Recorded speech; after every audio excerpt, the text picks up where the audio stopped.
Peugeot wants to be a key player in the plug-in hybrid part of the mid-sized SUV segment with this car, the 3008 Hybrid.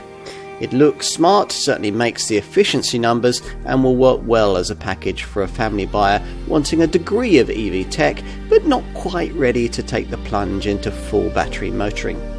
But though the plug-in technology on offer here is pretty cutting edge, it's also pretty heavy and pricey. This isn't the first time we've seen a hybrid 3008 model. The first generation design was available in electrified form too, but that was a self-charging setup mated to a diesel engine. This time round, a 1.6 litre petrol turbo power plant is mated to an 8-speed auto gearbox that's been blended with more advanced plug-in hybrid technology that allows for 36 miles of WLTP rated all-electric driving range. This Powertrain features in two flavours, in 225 horsepower form in the front-driven 3008 Hybrid, or in 300 horsepower guys in the all-wheel drive 3008 Hybrid 4, the latter variant featuring two electric motors, a 108 horsepower unit on the front axle and a 111 horsepower motor on the rear axle, hence the nominal all-wheel drive capability. You get 4 driving modes, with the one you'll be using most of the time being the hybrid setting that chooses the best mix of electric and petrol propulsion to suit the driving style whilst optimising efficiency. The alternative settings are either Sport, where the car combines the power of the electric and petrol motors to offer livelier performance, all-wheel drive, and electric, which is battery power only. As usual with plug-in models, visual differentiations from standard variants are few. In this case, that means special dichroic badging, which you'll find here at the front on the wings. There's also an extra footer flap and a cyan light that shines from the interior mirror when the car is in all-electric motion.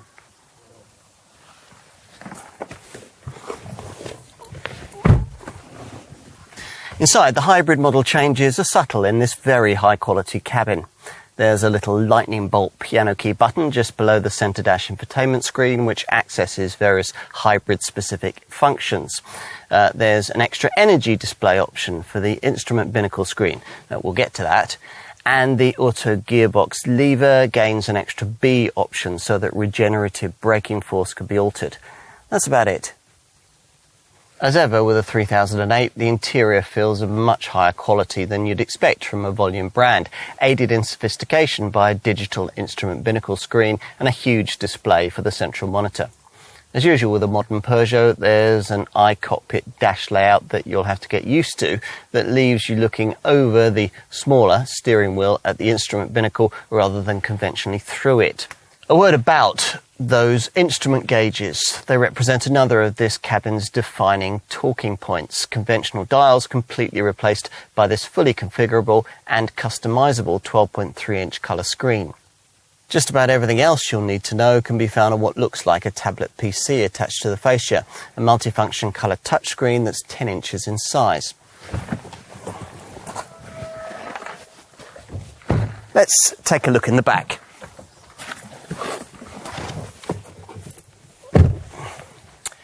Now, because this design was created from the very outset to accommodate battery power, there's no compromise in rear seat accommodation, and a couple of adults will be quite comfortable.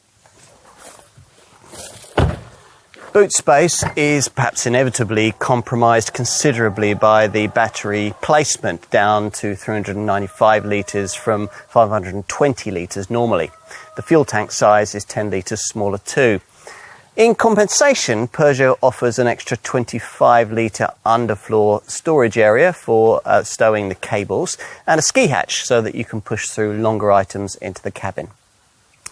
Use these cargo sidewall catches to retract the 60/40 split rear bench, and you'll find that the seat's folded capacity is 1,357 litres, down from 1,482 litres in the standard model.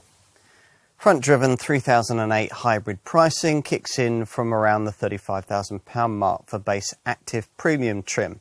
Add a little more for the mid-range Allure spec we'd recommend, also offered in plusher Allure premium form.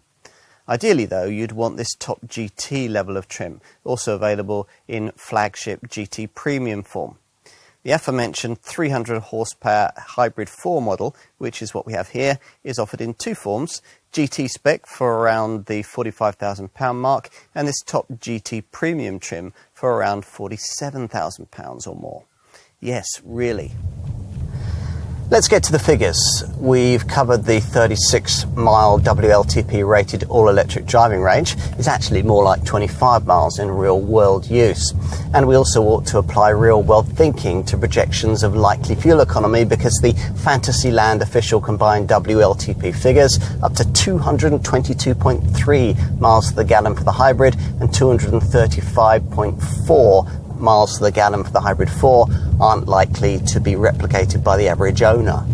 You might have noticed from this that the four-wheel drive version is slightly more efficient, and that holds true for WLTP emissions, rated at up to 39 grams per kilometre for the hybrid 4 and up to 41 grams per kilometre for the 3008 hybrid.